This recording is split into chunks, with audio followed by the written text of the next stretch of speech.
hold to it, and shoot for the sky.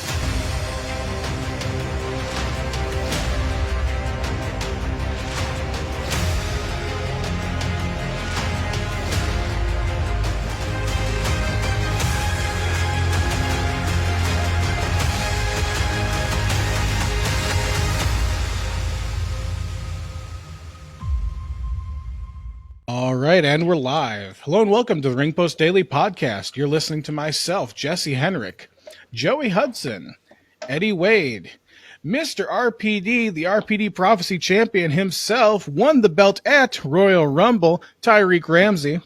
And our guest today, finally, we have a guest for 2024, the Titan, James Ford, the HWF World Champion. How are you doing today, sir?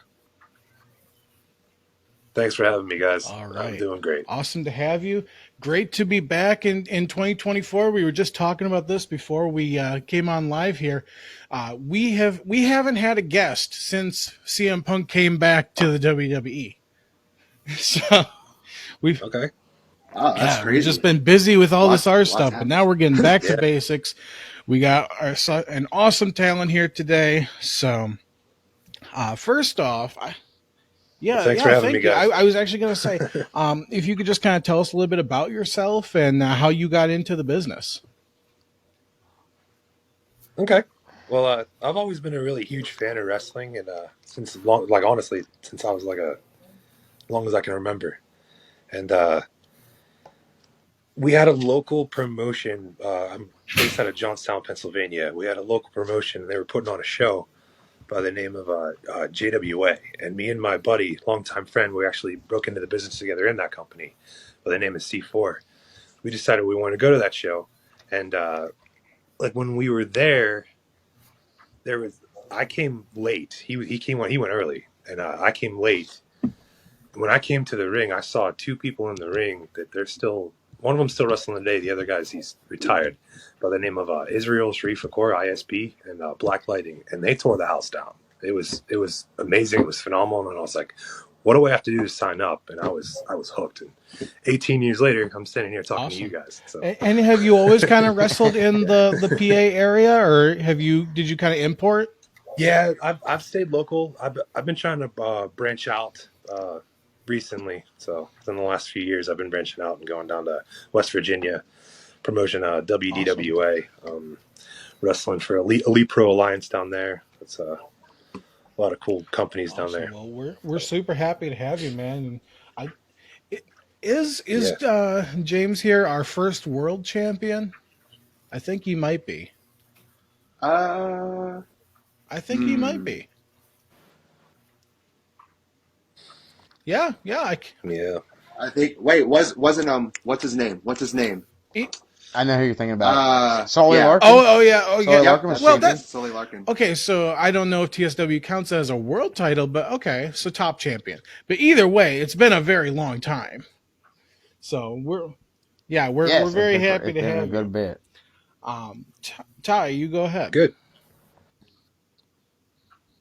So one thing I was wondering is that a lot of wrestlers, they have stories behind how they got their name, or their nickname, or that goes into their full name. So I was wondering if there was a story behind how you decide, or when you decided to make your name James Ford, and also the Titan. So is there a story behind how you came up with those?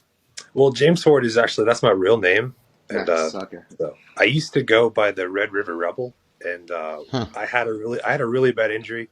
And with wrestling, in the wrestling world, you tend to you have to constantly evolving, constantly changing. So I had a really bad wrist injury. Doctor said I was going to lose my hand almost, and I didn't think I was going to be able to wrestle again.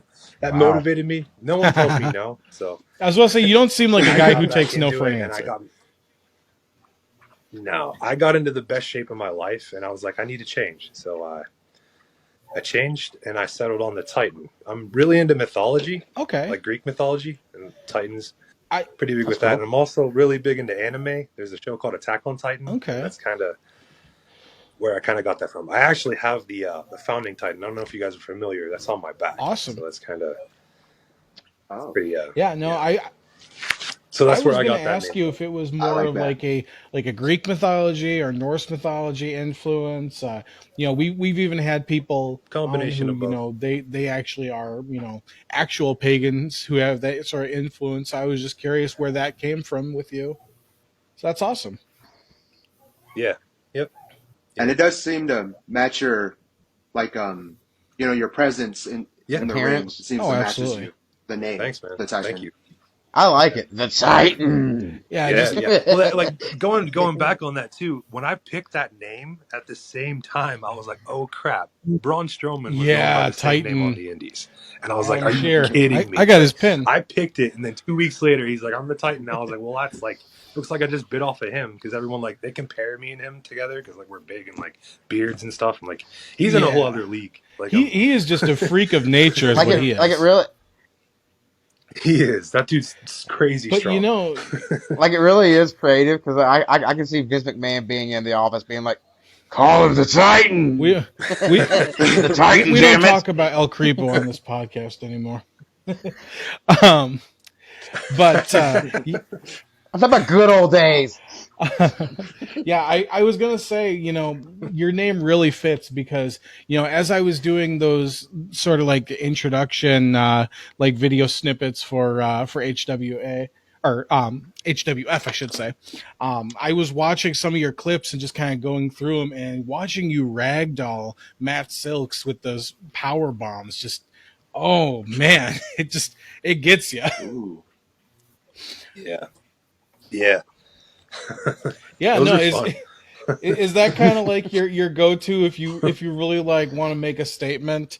That's got to be your move, right? Because it looks amazing. Yeah, Awesome. yeah. Yeah, I've been doing another move. I call it the Titanfall. It's a modified like neck breaker, I want to call it. So I lift you up in a vertical suplex, and then I bring you down, and your head's in here, and I sit down. Okay. Kind of. Yeah, That's the end all. No one kicks So out it of that. sounds like That's funny. Braun used to.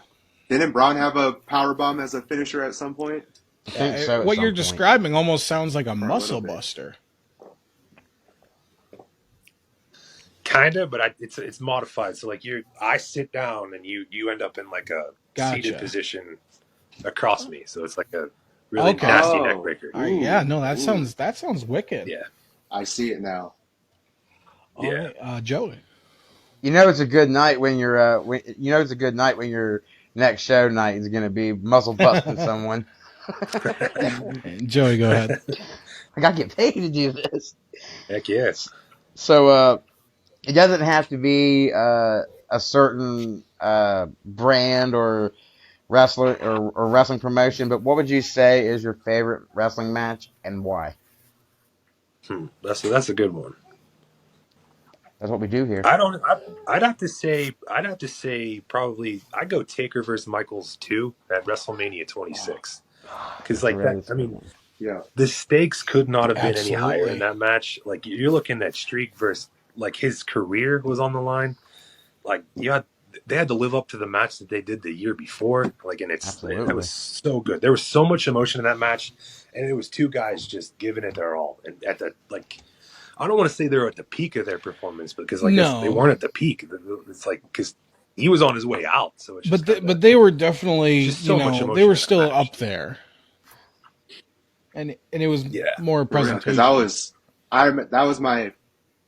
that was my first WrestleMania. I was 9 years old, and I just remember the build towards it. Like you said, it's like almost was sitting there crying at Shawn Michaels. Like I just became a fan, but Shawn was when I was watching every week. But yeah, Shawn Michaels is my all-time favorite wrestler. So that's just like we'll get you there. Good guy. So that's kind of plus that match, that match too. You could definitely like see you could see like any one of them guys winning. Like you could totally see Shawn retiring at the end, but you could also be like, this is where the streak ends. Like I can feel it. Like, but both of them on their line, career and streak. Like I remember when I watched that match, I was like, I didn't know who to choose to win. I was like, oh my god, I don't want Shawn's career to be over, but I don't want the streak to be over. Like that's probably the most lopsided I've ever been when it came to the Undertaker streak. The false finishes in that match were just back. It was a masterclass. Like you really thought either one of them were going to take it. It was just. And what's significant about that also is back in that time, people wouldn't like kick out of 2 or 3 finishers all the time. Usually it'd be one finisher. So even back then, hitting like 2 finishers and them kicking out of it was like even more mind blowing than it would be If today. that is Yeah. your favorite match, do you have a runner up? Because I feel like a lot of people pick that match, and rightfully so. But I always like to hear kind of what else do people kind of get into. Honestly, I'm gonna go right back to WrestleMania 2025. Them Okay. I love it. I love they were it. both They amazing. I would argue Yeah. that when it comes to Shawn Michaels WrestleMania matches, I feel like the Ric Flair Shawn Michaels match just edges out their first encounter, but their second encounter is better. Yeah, I can. Nothing wrong with that. Yeah, I'm just biased. Taker's just absolutely. awesome. Aren't we all? Aren't we all? Yeah. It's funny you say that because so many people we have interviewed, they have always put Undertaker on their Mount Rushmore or as one of their favorites on the show. So like you saying that just puts Taker like more up here. Absolutely. Yeah. Eddie. He did so much for the business, and he still is. So it's just, Right. he's just a good a quality young guy. wrestler myself, trying to training and getting into the business. This is the question that kind of means a little bit to me. What would you say it takes to climb the mountaintop and to win the world championship? What is it like? What does that take on your body, your health, your mental, just everything like that?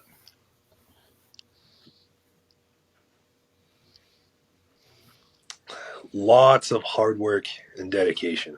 You gotta be able to put the work in, and you gotta be able to be that guy at the top. And there's some guys in this business that they've been doing it forever, and they don't get that. They'll never get that. So it's to be that guy at the top. You can put all the work in. It's just sometimes it's your time, and sometimes it isn't. Look at a guy like Roddy Piper. He never got that major title, and it's just crazy to think a guy like that, all that he did for the business, and he never had that main title. So it's just to be that guy, really anywhere. It's just that means a lot. So it goes. I'll one up you. Look at someone like Jake the Snake Roberts. He never held a title in WWE. Period. No title at all. I thought he was a former. Definitely one of the most prolific figures. Mm-hmm. Very, very much star makers were those two.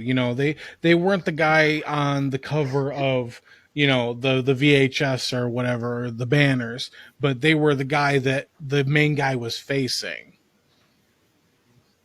Yeah, and you can put them in there with anybody too, and they'd have an awesome match too. So that's just kind of where you go. It's just it could have been biases with those companies. I don't really know what happened behind the closed doors. If there was something that happened where it just wasn't that guy's time. Yeah. It's just I don't have those answers, but those are two guys that I would think.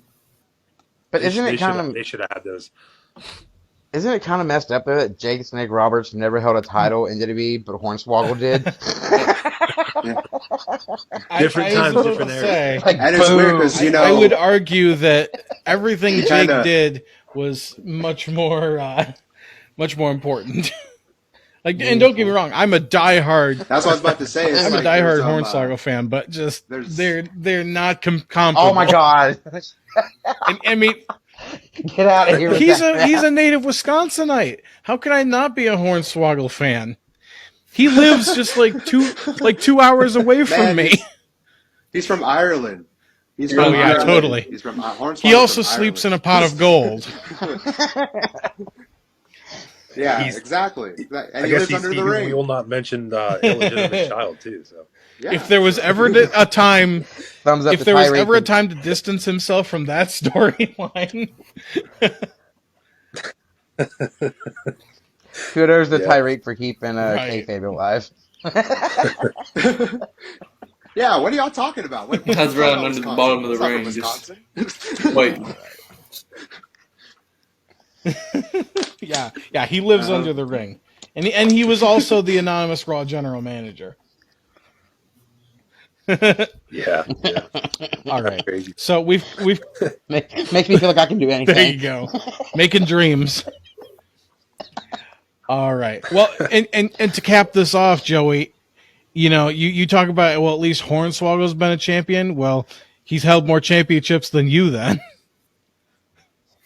Yeah, yeah. Oh, So, but let's get Hey, I'm the What's manager of the Mr. Eddie Wade here, so I'm a winner already. they're also a constant member of the member Jobber of the Job Appreciation Squad. Society. I wear The that hat JAS. proudly, okay?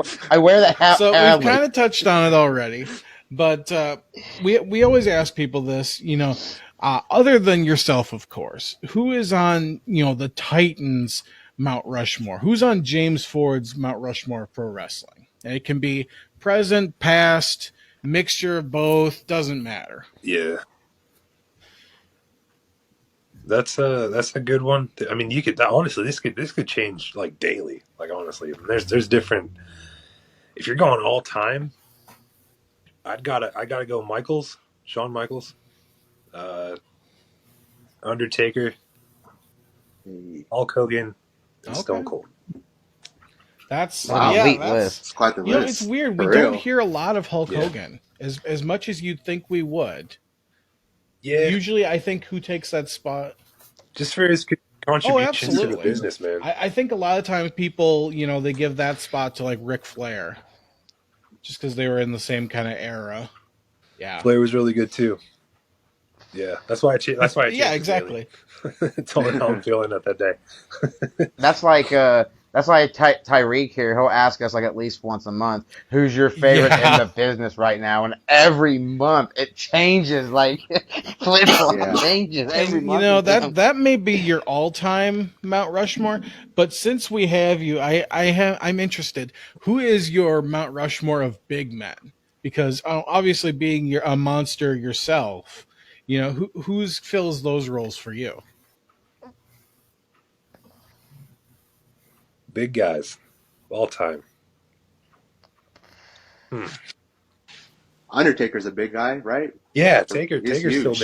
still makes that list. And you gotta throw Kane Of in course, there. family. Oh hell yeah! Kane would be a really good. I mean, he's one of the safest guys in the business too. Like, Yeah. he was so ferocious. Like, I hardly- remember hearing people talk So- about Kane all the time, and they say, "Yeah, if I was going to bump for anybody, it's Glenn Jacobs because he always made you feel so safe."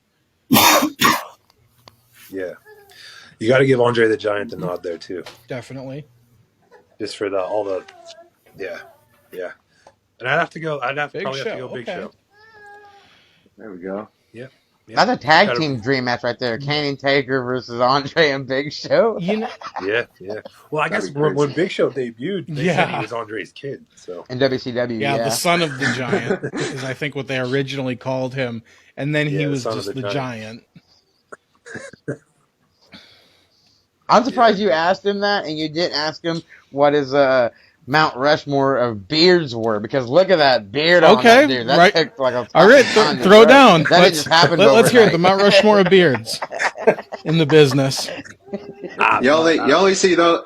You only see his beards in the wrestling business. That's it. You don't Yeah. see him anywhere else. these big beards. You got to give Ivar. The nod on Ivar. that one. Hey, Oh my God. hey. Big Show had a mean beard Strong. when he did that comeback. Big Show did have a mean beard. Yeah. And you got to go Daniel Yep. Bryan. So And then you have to. for- You have to. For They call him the me, goat. like I would have to say Eric Rowan then to top it off. Like he had an awesome beard. Eric, I mean, Yeah. it's in his name, Eric Redbeard. Yeah, Rowan. Yeah. Oh my gosh! Yeah, I Yeah, forgot about alright. his. But moving on, Ty, take us out. Yeah, so we've interviewed some wrestlers who've told us from their perspective what their the company or indie promotion that they're with what it means or what it represents or what it means in the wrestling world. So from your perspective, what would you say HWF represents, or in other words, what is HWF to the wrestling world?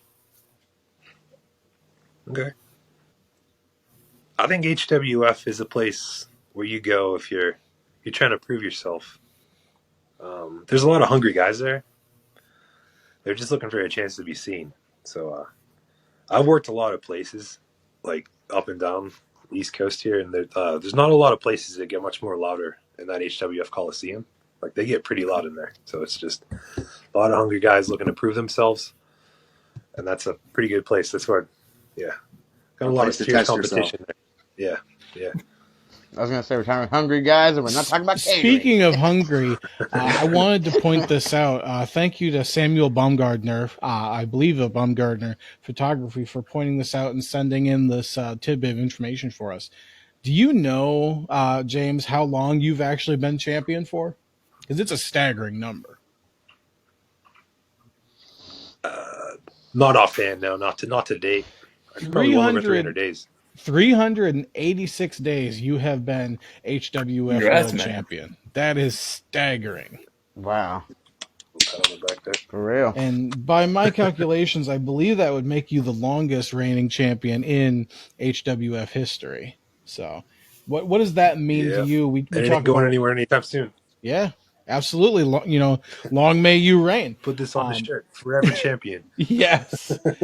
But we talk about what does HWF, mean to the industry. What does it mean to you to be, that champion for that long and to be, essentially one of the faces of the company for HWF? To be the face of the company, it means a lot. It really does. So yeah. You also got to think too. Holding the title is one thing. Like for them to put the title on you is one thing, but then, everyone thinks as a wrestler too. Like holding the title means you made it, but really, like, okay, you won the title. Now you got to carry the title. Now you got to show why you were meant, like, why they chose you to be champ, why you were meant to be champion. So like. For a lot of people, winning that title is like the end all be all, but it's like, no, that's just the beginning of the road. Now you have to defend it and carry it proudly, and whatever promotion you're holding that title for, you gotta put butts in seats. You gotta get people interested. Yeah. Like there's a lot of weight on the shoulder of a champion, more weights than I'm talking about picking up at the gym. I'm talking about like there's a lot of weight on your shoulders from that. Well, I mentioned earlier about all those other guys being hungry, but nobody's hungrier than me. So, and it's like I said, I didn't put this on a shirt for just to put it on a shirt. I'm planning on being this champion forever. Absolutely. So I'm not until the brakes fall off. Like I'm not until my body gives out. Like, hey, I'm not. That works. And I don't see an end in sight, honestly. There we go. And That's why he's the champ.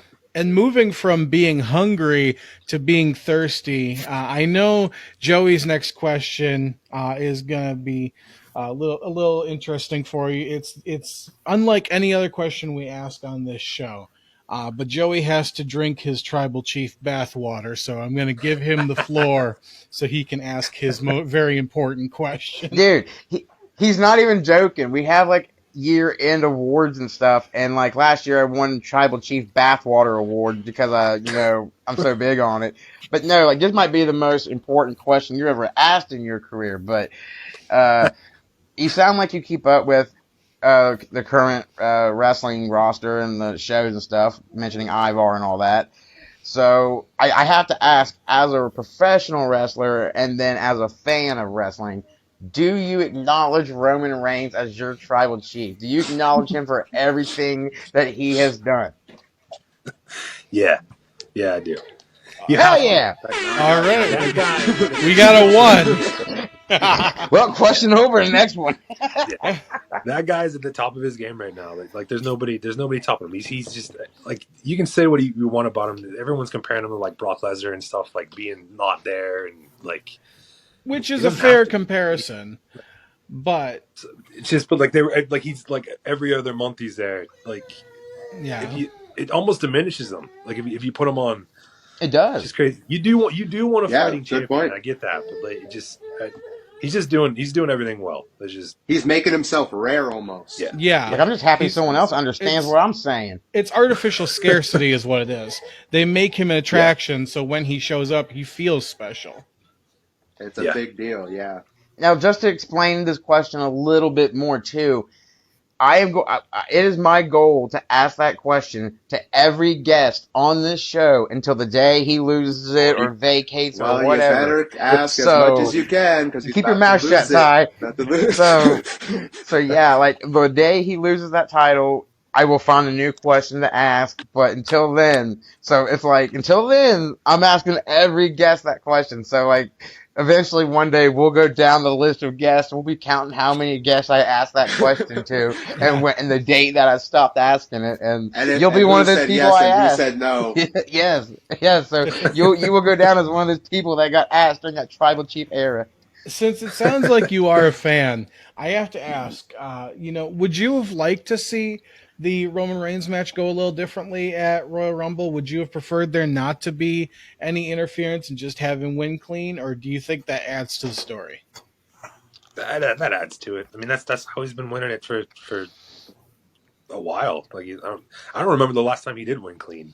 So I think it was it's just part of the WrestleMania story. 38 when he stacked Bryan and Edge, wasn't it? Yeah. Like it's been a while. I'm just gonna say when you're a heel, he's a heel. I was just about to say that. He's a heel. Yeah, I'm just gonna say when you're a heel and you don't have to and you don't have to win clean, why would you? Like, especially when you're at Roman's Roman's level and how long he's held that title. Like, you got to win you got to win at any cost, and if that means getting Solo or an Uso or a Heyman involved to keep that 1,000 something day reign going, like, dude, you better pull all your resources if you have to. Solo, don't be sitting back there eating Cheetos. Get your ass out here and help. Right? People don't like it, but it's like you're not supposed to like Roman Reigns. What are you talking about? Like that does make sense. Yeah, it's like you're not supposed to like Roman. You're supposed to be mad that he's only shows up every now and then and cheats to win. And I think that's what makes him so likable. Like that he is unlikable, right? Yeah. And I do want to point out the fans who hate it. They brought it on themselves. For all the years that he was trying to be the good guy and get you on his shoulders, they booed him. And he came back after a while and said, "I'm going to give you a reason to boo me. You hated me then, you're going to hate me now."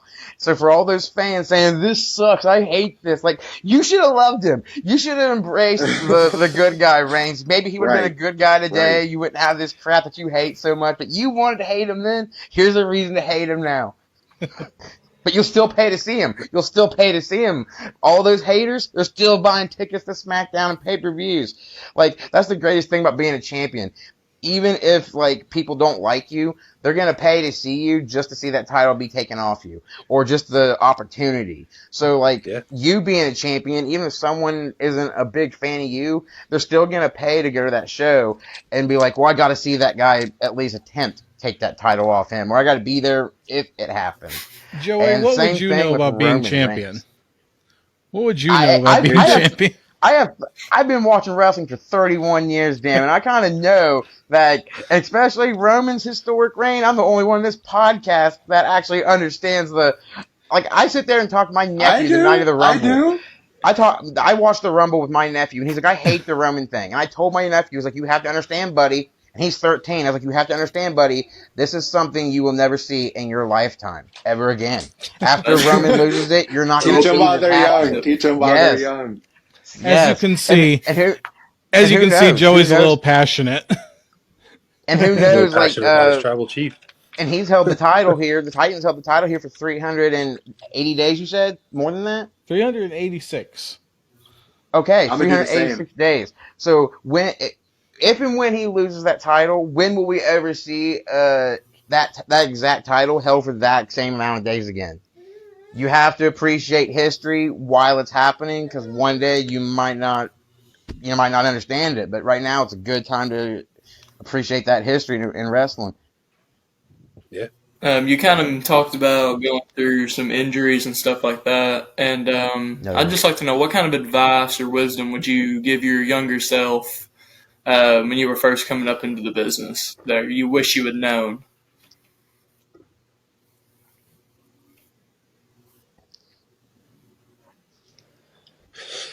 That's a good one.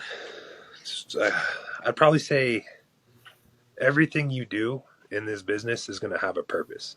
So like every everything you do. So that's in the ring and out of it. So just always keep that in mind. So it's just the placement of yourself in the ring, all that kind of stuff. But everything you do, there's purpose to it. So just Answer. be mindful of that. All right. Fair enough. Yeah. Well, Every time I get to go see Eddie Wade wrestle and help put up a ring and stuff, you know, I'm always appreciative of that. Like, I mean, I just love it. I'm not even a wrestler, but I just love going to these shows and help putting up rings, managing my guy, you know, because I'm Eddie's manager, and he really does. He went from being a referee to putting rings up to wrestling. I mean, he started from the ground up, and he's just now trying to, you know, get out there and win some gold, and I see it happening. Future champ. Another little tidbit of advice too I'd probably give myself is know your worth. That's a big thing, that just knowing what you're actually worth. Don't let anybody demean you. It's a big thing I ran into earlier on in the business. I'm sorry, but I thought you were about to pull a rock and say, "No, you're wrong. Shut your mouth." I thought that was about to be the advice you gave yourself. Another piece of advice. Know your role, jabroni. know your role. Shut your mouth. Hey, that probably is good advice. Now, like that went from a Right? If you catchphrase think about to it. probably good advice. Like, know your role, shut your mouth, keep your mouth open, closed, and your ears That's open. pretty much. Right? Yeah, that's pretty much like be coachable. Be coachable, you jabroni. Yeah. Oh, Be coachable. coachable. I Keep your like mouth shut. that. Keep your ears All open. right.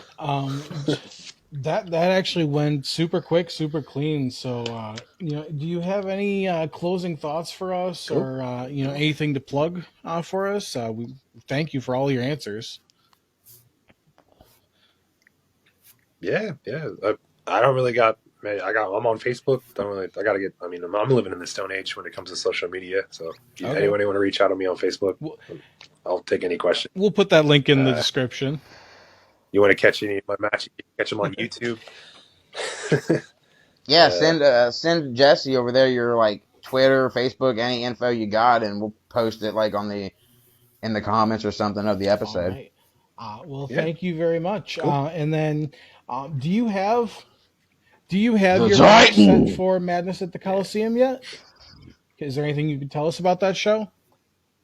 Yeah, it's actually going to be against. I don't know if you guys noticed, but I don't like being the champion. You normally see a belt. I don't have the belt, and the guy that I'm going to be facing is the guy that took that belt. So, Van Williams. Yeah, I'm going to be coming. You're gonna have to get that back. Yes, I'm very. He took my property, and I'm not. We'll be rooting I'm not for taking that you. too kindly. So, all right. It's like, That's when you come out with your own spinner belt. All right. Well, on behalf of the Honorary Wrestling Federation, the Titan James Ford, Mr. RPD himself, Tyreek Ramsey, the RPD Prophecy Champion, Joey Hudson, Eddie Wade, and myself, Jesse Henrik, this has been the Ring Post Daily Podcast, and we hope you all have a wonderful night and happy wrestling. Goodbye.